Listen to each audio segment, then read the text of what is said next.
4.2, we're actually going to encounter some words that I've been using. At least I've used the word prime a couple of times. We're going to look at prime and composite numbers and actually give some definitions about what those mean.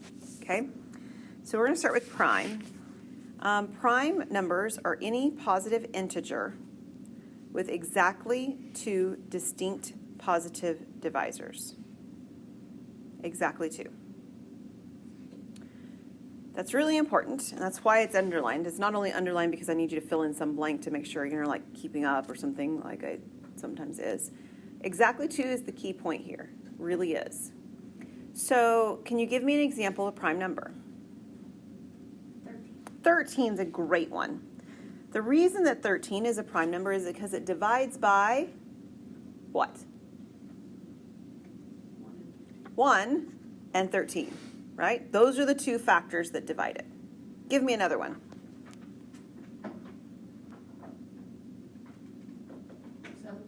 17. What does 17 divide by? 17 and 1. Okay. What about the number 1? The number 1 is not prime. It only divides by itself. Okay, so there is a common misconception sometimes that 1 is a prime number. It is not. Okay, so if something isn't prime, most of the time that makes it composite. Composite numbers are any positive integers with more than two positive divisors. So, can you give me an example of a composite number? 12. It has lots of divisors, doesn't it? 1 and 12, that's two of them. What else does it divide by? 3 and 4. What else does it divide by? 6 and 2. It has 6 divisors. Can you give me an example of another one? 6. All right, 6 is a little bit smaller number of divisors, but it's still more than 2. 1 and 6 and 3 and 2. Okay? So what gets left out of these lists? 0 and 1. Those are the two integers that get left out. That is true. So 0 is not prime. It is not composite. 1 is not prime, and it is not composite. And neither is negative 1, actually. This does say integers. Sorry, it says positive integers, so we don't have to worry about that. I guess we don't actually have to worry about 0 either, because 0 is not positive. Although it is still true that negative 1, 0, and 1 are all not prime numbers. So, all right, so anyway, yeah, positive numbers, 1 gets left out. If we include all the whole numbers, you'd leave out 0 as well. All right, when we talk about factorization, factorization simply means any expression of a number in factored form. For example, you've done the number 12 on my screen, so I'm going to do 12. One factorization for the number of 12, the number 12 would be 3 times 4. It's not the only one, but it's one of them. Another prime factorization for the number 12 would be 6 times 2. Okay, so factorization just means any breaking down of the factors in a composite number. Prime factorization, however, means you break it down into its primes. So neither of the ones that I've written up here for the number 12 is prime factorization. 3 times 4 has a prime number 3 and a composite number 4. 2 times 6 has a prime number 2 and a composite number 6. So what would it have to look like for it to be broken down into primes? Well, if you take one of these, either one of them, and you simply break it down further, right? So 4 is 2 times 2. So instead of writing 12 with just 2 factors, we would actually write it as 2 times 2 times 3. Or 2 squared times 3. And you saw some of that notation in some of the stuff you were seeing in section 4.1. Okay, so that's prime factorization. Now we'll talk a little bit more about the prime factorization in a moment. But first, we're going to do some actual examples of breaking numbers down into prime factorization. Okay? So our first number is just a large number. Okay? I'm going to show you 2 different ways to break numbers down with prime factorization. You've probably seen one, and you probably haven't seen the other. And it's not always the same one for everyone. It kind of depends on where you've come from in terms of your educational history. So the first one I'm going to show you is called a factor tree. They're not like tree diagrams. I'm looking at you too because we did those before. It's not that, okay? So we're going to break this down, and we're going to say, okay, I just need two numbers that divide this. And in fact, since it ends in 0, you might choose 10 and 2,366 because you see that 10 divides it easily. That's a nice pairing.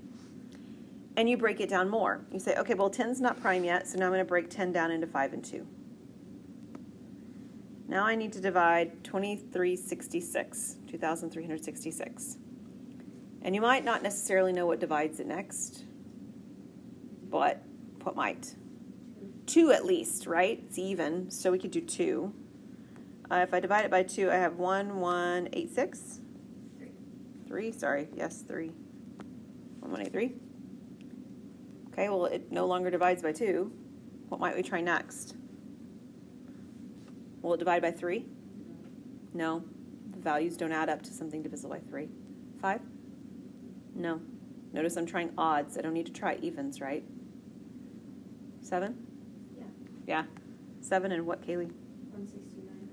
169. 169 might be a number that's familiar to you. What is 169?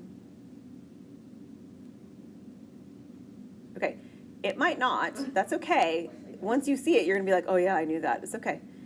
We don't need to start back at 1. Let me start back at the beginning, though. We stopped at 7, so we can continue from 7. So try 169 divided by 7 again, see if it works. Will 169 divide by 7? No. It won't divide by 9, because it doesn't divide by 3. What did you get? 13 times 13. Do you remember that one now? I knew I could say that one. It's probably one of those squared numbers. Yeah, it is a squared number. That's about the extent of my squared number memorization. It ends at 13 times 13. If you did it with the number 14 with me, I wouldn't know it. I don't know why I know through 16 or through 13, but I do. Okay, so these are our prime factors, the ends of the branches of every tree. And notice the tree branches stopped every time I hit a prime number. Okay? I don't keep going, because if I broke the prime number down, it'd just make itself in 1. That doesn't create anything new. It doesn't give me any new information. And I'm going to collect all the different pieces. So I usually put them in order. That's what you'll usually see the book doing, too. It's not wrong if it's not in order. It's just maybe a little bit more organized. So we've got 2s. How many 2s are there? 2 2s. What's the next smallest number? 5. So we'll put a dot between them. We'll put a 5. There's only one 5, right? Then what? How many 7s? Just 1. And then 13 squared, or 2 13s, yeah. So this is the prime factorization for this number, 23,660. There's nothing wrong with factor trees. There is one awareness factor if you decide to use factor trees. This is also not one of those things where the book's going to be like, use factor trees to do this. That's not a thing. These are just completely two different ideas, and you can use whatever you want to do. Okay, so if you like this one, you want to go with it, fabulous. Be careful, because if your tree branches are a little bit messy, you might miss one of your factors when you go back to find them all and write them out. So just use caution when you're collecting all the primes at the end to make sure you capture all of them. Okay? I'm going to show you another way to do this, though, that is very clever. I like it a lot. And so we're going to actually do, it's going to look like an upside-down division. So we're going to do 2, 3, 6, 6, 0, and we're going to divide by the smallest prime number it divides by. So what is the smallest prime number that this divides by? 2. And we're going to draw it kind of like an upside-down division. And we're going to put the 2 on the outside. And if you divide it by 2, what do you get? And then 0. 11830. Right? All right, 11830. What's the smallest prime number it divides by? No, still a 2. We got it divisible by 2 yet. Yet again, 2. Okay, so now we've got 11,830 divided by 2. What does that give us? 5915. Will it divide by 2 again? No. So we go to the next prime number, 5. I'm sorry, 3. Will it divide by 3? Nope. 5 and 9 and 1, 5. Added together, they don't divide by 3. Will it divide by 5? Yeah. So divided by 5, what do you get? Okay, so there's that 1183 coming out again. Right, the numbers are going to show up again. We're going to see them periodically when you do this. Will that divide again by 5? No. See, we don't have to go back to 2s and 3s. We've already established it didn't do with that anymore. It's done with 2s and 3s. We're on to 5s. 5 doesn't work anymore, so now we move on to 7. Does it divide by 7? Yep, to give me 169. And at this point in the last time we did this problem, we didn't know. And so we would try again 7, and 7 wouldn't work. And we'd go past 9, because we know 9 doesn't work. And we'd go to 11, and we'd find 11 doesn't work. And then we'd hit on the 13, and we'd get the 13. So I like this for a couple of reasons, and this won't surprise you. I like it because it's really organized and orderly. Right? That sort of beckons to the core of who I am. I like things in order. So that's one of the reasons I like this. Another reason that I like this, which I think we can at least all appreciate, is all of the divisors are in a row right here, and it's really hard to miss one of them. And not only they're in a row, but they're in a row in order. Right? I feel like when I do these two methods, the first one is like in writing, when you do, like the cluster bubble things, and you're like all your ideas are spread out across the page and you're making webs and things like that, right? And this one over here on the right-hand side is an outline. Right? That's what it feels like to me, the difference in them. Neither one's right or wrong. They're just really different ways of thinking about writing. These are a couple different ways of thinking about factorization. So you get to choose what you'd like. The answer, of course, is the same, right? I have 2 2s, so 2 squared, times 5 times 7, and then I have the 2 13s, so 13 squared. Okay? All good? Yeah. Okay. So now that you've seen both of them, you choose what you want to use, and you can use them on every single problem the same way if you wish, or you can alternate between them, whatever you'd like. All right. The next problem is not going to use any of that. And the reason is because it's already in partially factored form. Do you see that? That's a good thing. Not starting at square one means I'm starting already part way done. So this is a good thing. So what I do instead is I take each of the pieces that are partially factored, so these bases right here, I take each one of them, and I do with them what I did with this really massive number over here. It's just not going to take as many steps because they're small. Okay? So since the upside down division is the one that's least familiar to you, it seems like, from the way you guys interacted with me, I'm going to do that one again to show you it again on this one. So we're going to do 16. What's the smallest prime number 16 divides by? 2. Which gives you a 8, which divides by 2, and gives you a 4, which divides by and gives you a 2. So this gives me 2 to the 4th, right? Just for the number 16. We'll put that to play in a minute. We're going to keep going with our individual small base numbers, rather. 81. What's the smallest prime number that divides 81? 3. What is 81 divided by 3? 27. Okay. Still won't divide by 2, right? 2 is not, it's not even, so will it divide by 3 again? Yeah. Yep. And you get 9, which divides by 3 again, and you get a 3. So this one is actually 3 to the 4th. They did not need to both be to the 4th. It just happened, okay? The last number is a 6. I'm not even going to bother doing that with a division bars because you know what 6 is. We've done it enough times. We all know this is 2 times 3, right? Okay. So what do I do with all those little pieces of broken down, factors? Like, what do I do with them? Well, what I do is I come back to the problem originally and I replace them. So this 16 right here is 2 to the 4th. And since 16 is raised to the 4th, so will the 2 to the 4th be raised to the 4th. It's just a replacement. I replace the 16 with what it equals, 2 to the 4th. And I do the same thing with 81. I replace the 81 with what it equals, which happens to be 3 to the 4th. Again, also raised to the 4th. And then we have 2 times 3, and it's raised to the power of 6. Okay, so far so good? Okay, we're not quite finished, but we're a lot closer. We definitely have all bases that are primes now. 2s and 3s, actually. They're all 2s and 3s. I have a question. Yeah. Why would it have been 3 to the 6 to the 6? for 6? Yeah. Because 6 is 2 times 3, not 3 times 3. We're just replacing each of these numbers with what they're equal to. 6 is 2 times 3, so the 6 gets replaced by 2 times 3. The 81, which I didn't highlight before, the 81 is 3 to the 4th. So it gets replaced by 3 to the 4th. So it just so happened on this particular problem, and maybe I need to redo the problem so that it's not looking like it's happening on purpose somehow. It just so happened that there's a 4 here and a 4 down here, but that's not usually the case, right? It can be any numbers there. Okay, we need to remember some properties of exponents. That happened in chapter 3, along about 3.4.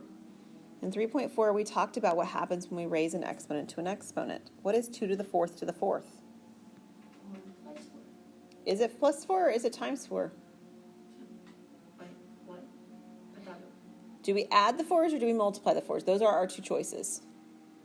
well, now I feel like it's multiplication, but I thought it was. We had two properties. One looks like this. One looks like this. Which property are we in right now? The bottom one. Okay. When we have a power to a power, we multiply. We do add if we have like bases on the other one, like this, which we will have in a moment. We will get there. So for the first step, this is 2 to the 16th. What about the 3?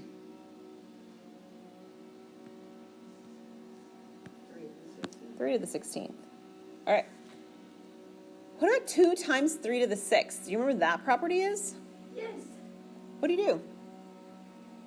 Oh, I'm not feeling confident. Yeah, you're right. You guys are both right. You distribute, yeah. So the 6 gets distributed to the 2 and the 3 because they're multiplied, right? So this is 2 to the 3rd times, whoops, not 3rd, 2 to the 6th times 3 to the 6th.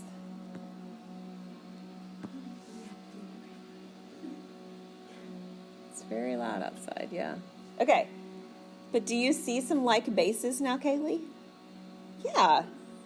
So at this point I have, wow, that was supposed to be a highlighter. This one and this one both say 2 to a power, right? So what do I do with the powers? Yeah, Adam. You add them. And what happens when we add 16 and 6? 22. This is 2 to the 22. And I happen to have the same thing happen with my 3s. So it's also to the 22. Again, there's no reason they had to be the same powers, but they are on this one. That is the answer. And I know I'm done, or at least I can justify that I can't go any further, because I have prime numbers, 2 and 3 are prime. It's all multiplied, and I have my bases that attach to each one. Okay? All right, the next one, I'm giving you 3 very uniquely different problems. Okay? This one looks like it's partially factored form, kind of like this one was, right? Except what's present here that wasn't present before? Addition. That sign in the middle, addition, or if it had said subtraction, it would have been the same kind of a problem. So we handle this quite differently. What we're going to do on this one is we're going to look for pieces between the two pieces of addition. Those are called add-ins. Between the two add-ins that are the same. What matches from the first add-end to the second add-end? 7. This matches completely, right? Yeah. So there's a 7 to the 55. I'm just going to write it down first. Now, the 2's and their powers don't exactly match perfectly, but they do have something in common. A common factor. One's 2 squared and one's 2 to the 4th. How many 2's do they have in common? 2. 2 squared has 2 2's. 2 to the 4th has 4 2's. So they both have at least 2 2's. So I'll move it over just so that I've got them in order. There's 2 2's that they share in common. How many 3's do they share in common? 4 3's. Okay, is everybody good so far with, I've pulled the pieces that they have in common to the front of this. Okay? What I'm going to do next is I'm going to have the leftover pieces in between, and there will be an addition sign. okay? If the addition is in the original problem, the addition will be continuing in the problem until we've actually added something, which we haven't yet. So taking a look at the first addend, which is all of this, we pulled out a 7 to the 55. We completely pulled out the 2 squared. How many 3's got pulled out? 4 of them. So how many 3's are left? Just 1. So from that first blue box, I've got a 3 that remains. You have to still have the pieces that are not factored out. What if you factor it all out? Well, factoring is like division. If you factor it all out, you've got the number 1 that's left. Right? If you divide 3 by 3, you don't get 0, right? What's 3 divided by 3? 1. Now, this doesn't happen when I have a 1, but I want you to want to mention it because I think there's one in your homework that does. Okay, what about the second piece over here? Get rid of the 7. And 3 to the 4th. Mackenzie's already given me the answer. What did you do next? Yeah, there are 2 2's that got removed, so it means there's 2 2's that are left, right? So there is a 2 squared left. Now, this is not in factored form. I do see a whole bunch of primes, right? All of these are primes, but it's not finished because there's addition. It's only finished if all the bases are prime numbers, which they are, and it's all multiplied, which they're not yet. So I need to figure out inside that parentheses, what does this equal? What is 3 plus 2 squared? What is that about?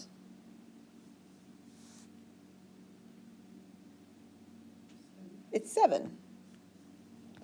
So in this problem now, I have 2 to the second times 3 to the 4th times 7 to the 55 times 7.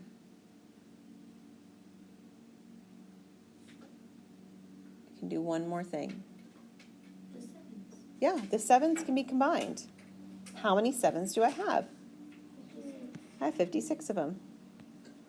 So this is 2 squared times 3 to the 4th times 7 to the 56.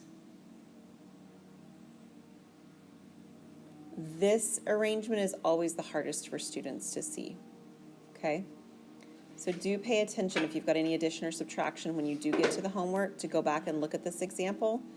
It's all about pulling things that are in common out and then simplifying the pieces that remain.